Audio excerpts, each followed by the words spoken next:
जादुई छड़ी और एक साधु की कहानी।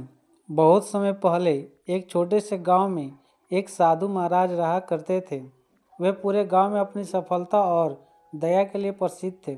साधु महाराज हमेशा ज़रूरतमंदों की सहायता करते और सबको ईमानदारी और मेहनत का पाठ पढ़ाते। एक दिन साधु महाराज एक घने जंगल में ध्यान कर रहे थे। अचानक वहाँ एक तेज चमक दिखाई दी और उनके सामने एक अद्भुत दिव्य प्रकाश प्रकट हुआ। उस प्रकाश में से एक देवदूत प्रकट हुआ। देवदूत ने साधु महाराज को प्रणाम किया और कहा, तुम्हारी तपस्या से प्रसन्न होकर मैं तुम्हें एक जादुई छड़ी देता हूँ।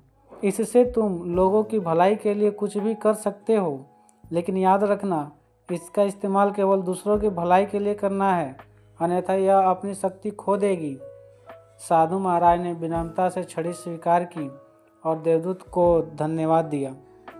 गांव में लौटने के बाद साधु महाराज ने देखा कि वहाँ के लोग अनेक समस्याओं से जूझ रहे थे।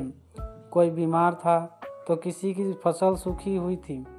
साधु महाराज ने जादुई छड़ी से सबकी समस्या हल करनी शुरू की। बीमार ठीक होने लगे, फसलें लहलहाने लगी और पूरे गांव में खुशहाली छा गई।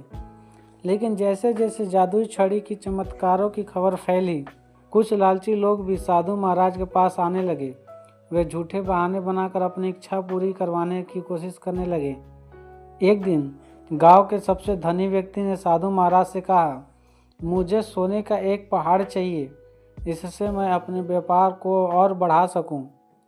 साधु महाराज समझ गए कि यह व्यक्ति स्वार्थी है। उन्होंने विनम्रता से इनकार कर दिया, लेकिन धनी व्यक्ति ने चुपके से छड़ी चुराने की योजना बनाई। उस रात जब साधु महाराज सो रहे थे, धनी व्यक्ति ने छड़ी चुरा ली। उसने सोने का पहाड़ बनाने की इच्छा की, लेकिन जैसे ही उसने अपनी स्वार्थी मंशा से छड़ी का इस्तेमाल किया, छड़ी ने अपनी सारी शक्ति खो दी, साधारण लकड़ी बन गई। अगले दिन साधु महाराज ने देखा कि छड़ी अब साधारण हो चुकी है। उन्हें दुख तो हुआ, लेकिन उन्होंने गांव वालों को इकट्ठा किया और कहा, यह छड़ी हमें सिखाने के लिए थी कि सच्चा जादू हमारे अच्छे कर्मों में है। स्वार्थ और लालच से कुछ हासिल नहीं होता। इस कहानी से हमें यही शिक्षा मिलती है कि अच्छे कर्म और दूसरे की भलाई ही असली जादू है। स्वार्थ और लालच से सब कुछ नष्ट हो जाता है।